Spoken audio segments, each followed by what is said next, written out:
एक बार स्वामी जी अपने आश्रम में एक छोटे पालतू कुत्ते के साथ टहल रहे थे। तभी अचानक एक युवक उनके आश्रम में आया और उनके पैरों में झुक गया और कहने लगा, स्वामी जी, मैं अपनी जिंदगी से बड़ा परेशान हूँ। मैं प्रतिदिन पुरुषार्थ करता हूँ लेकिन आज तक मैं सफलता प्राप्त नहीं कर पाया। पता नहीं ईश्वर ने मेरे भाग्य में क्या लिखा है, जो इतना पढ़ा लिखा होने के बावजूद भी मैं नाकामयाब हूँ। युवक की परेशानी को विवेकानंद जी तुरंत समझ गए। उन्होंने युवक से कहा, भाई, थोड़ा मेरे इस कुत्ते को कहीं दूर तक सैर करा दो। उसके बाद मैं तुम्हारे प्रश्नों का उत्तर दूंगा। उनकी इस बात पर युवक को थोड़ा अजीब लगा लेकिन दोबारा उसने कोई प्रश्न नहीं किया और कुत्ते को दौड़ाते हुए आगे निकल पड़ा। बहुत देर तक कुत्ते को सैर कराने के बाद जब युवक आश्रम में पहुंचा तो उन्होंने देखा कि बड़ी ई की मात्रा युवक के चेहरे पर अभी भी तेज है, लेकिन वह छोटा कुत्ता थकान से जोर जोर से हांफ रहा था।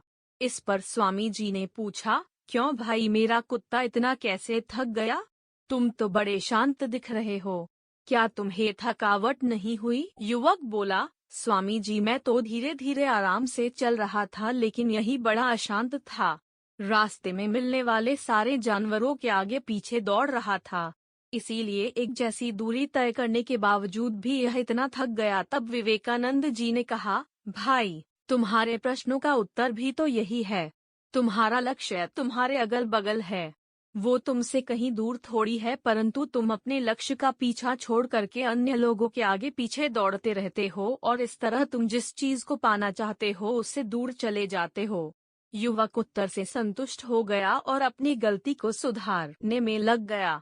दोस्तों, क्या आपको नहीं लगता आज हम भी इसी कहानी के कुत्ते के समान दूसरों को फॉलो करने में लगे हुए हैं? अगर आपका मित्र डॉक्टर है तो आप भी वही बनना चाहते हैं, भले ही उसमें आपकी कोई रुचि हो या नहीं। ऐसा करके हम अपनी प्रतिभा को खो बैठते हैं और जिंदगी भर संघर्ष करते रहते हैं। इसलिए दोस्तों, दूसरों को फॉलो ना कर, एक ही मात्रा अपना लक्ष्य खुद बनाए और उसके पीछे पूरे लगन से लग जाए।